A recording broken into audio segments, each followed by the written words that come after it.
Formula One car is like an upside-down aeroplane. Air travelling at speed over the wings and under the floor creates a low-pressure area, having the effect of forcing the car down onto the track. This creates enormous grip, allowing the car to corner and brake with 5 times more force than the fastest road car. Generating aerodynamic downforce also creates turbulent drag though, which slows the cars down and must be minimised by the designers.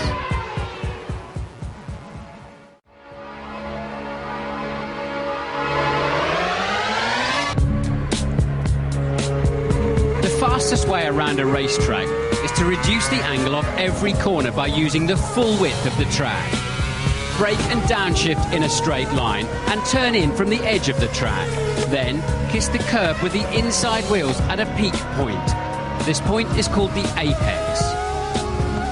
Turning has finished now, so the driver can progressively move to the outside of the track once more for best acceleration and to prepare for the next corner.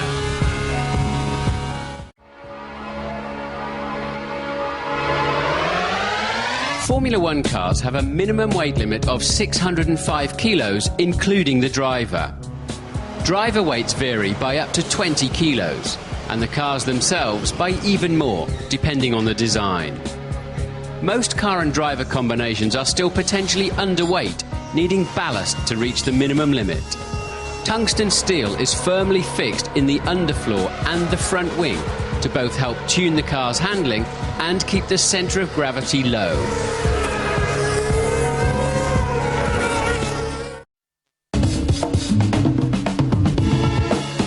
G-force stands for gravitational force.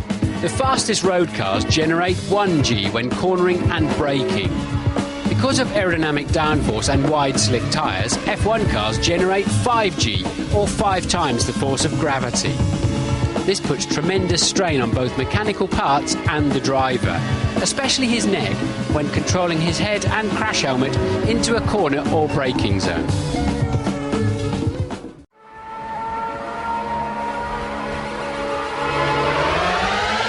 Unless it rains, every driver must use 2 compounds of dry rubber tyre in a Grand Prix. The softer rubber mixtures tend to initially grain when driven hard. The tread of the tyre rips as it slides across the track, forming balls of rubber on the surface. Resulting braking, turning and wheel spin problems mean that it's easy to lose up to 2 seconds per lap. Usually the graining stabilises and then fades away after 5 or so laps as the tyres wear down.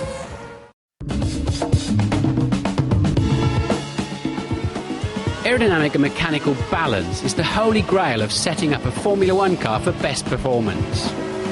On the limit, a race car will always be sliding to an extent. Balance means that the front and rear of the car slides in unison in a predictable and consistent way. Oversteer is when the back wheels slide more when cornering. As the back of the car steps out, it points to the inside of the corner. It has oversteered. Engineers from selected teams and the FIA formed the Overtaking Working Group. After much wind tunnel research, they created a new design to increase overtaking opportunities. Okay, Nelson, you've got Hamilton behind you now. You need to keep pushing. The bodywork has become much smoother with less aerodynamic add-ons. This reduces the turbulent air pouring from the back of the car. Lower and wider front wings are also less affected by the dirty air and help the drivers follow more closely.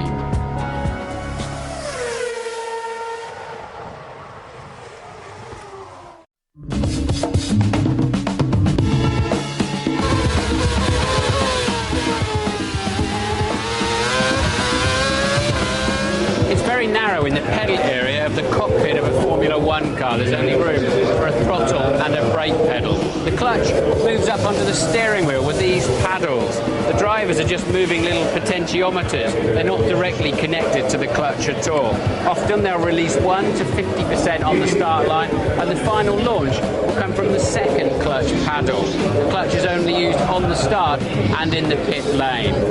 More paddles on this wheel. It belongs to Fernando Alonso from Renault. This is the gear shift paddle, upshift and down. Some drivers like a rocker so they can push it either way. then 2 further paddles. Some drivers might use this to engage the KERS power. Alonso uses his. Instead of adjusting these switches on the front of the wheel, so having to look down and take his hand off the wheel, they can set these up to adjust, say, engine or differential parameters. So it's busy on the front and equally busy on the rear. The ground clearance of an F1 car is critical for aerodynamic performance. The lower, the better, which generates more downforce and reduces the centre of gravity of the car's weight. There's a skid block underneath, usually referred to as the plank, which cannot be worn away, otherwise the driver will be disqualified. This stops the teams constantly trashing the expensive carbon fibre floors while looking for extra speed. Because of the bumps, drains, curbs and pavements of the Monaco track, teams are forced to increase the suspension travel and raise the front and rear ride heights. This stops the car hitting the track.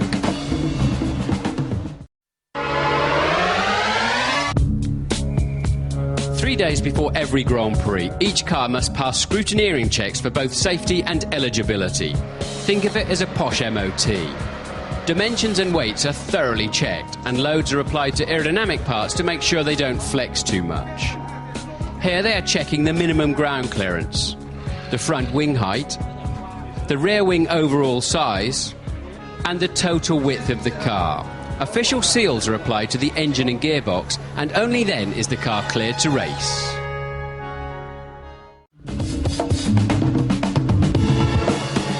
Formula One regulations restrict each driver to 14 sets of dry weather tyres, that's 7 each of 2 different rubber compounds, plus 4 sets of intermediate condition tyres, and finally 3 sets of wet tyres for use in heavy rain.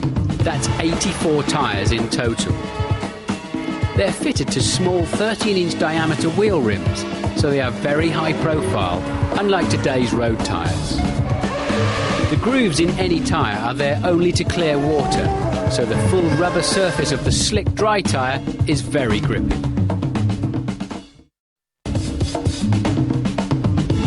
As the drivers approach any corner, they need the front of the car to give a predictable and consistent amount of turn. Then they can place the car precisely for the optimum line. If the front tyres slide across the tarmac surface and away from the corner, and the car doesn't turn enough, this is called understeer. When the driver applies power through to the end of a corner and the front slides wide, it's called power understeer. Understeer makes the car relatively easy to drive, but it's slow and also damages the front tyres.